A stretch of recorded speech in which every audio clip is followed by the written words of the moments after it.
Hi guys! Hello mga kapuding! Ayan, nag-crave ako ng fast food today kasi tinatamad na akong magluto at wala na talaga akong maluto. So, as you can see, meron tayong garlic sauce. Ito yung popular dito sa Saudi. Talagang masarap yung garlic sauce nila. Meron tayong mayo, semi-chili siya. And of course, hindi mawawala ang pickles. At meron siyang expiration date. So, nag-order ako today, which is 24 of November. At ngayon, ma-expired na siya tomorrow. So, kailangan na natin siyang maubos today. Until tomorrow morning siguro. And then, ito naman, 6 pieces shawarma.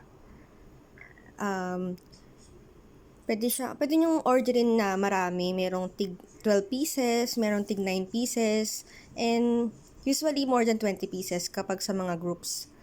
Dahil solo lang ako, so, yun.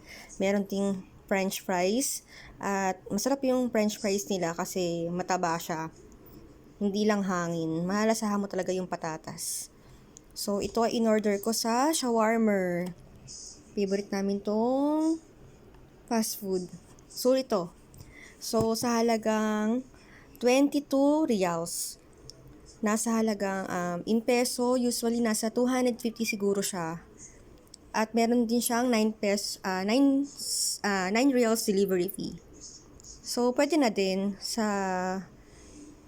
instead na mag-order pa ako ng iba, which is more than 20 SR yung delivery fee or 15 SR. Nasa halagang 300 pesos. Napaka-expensive. So guys, let's start na. Magmukbang na tayo sa ating shawarma.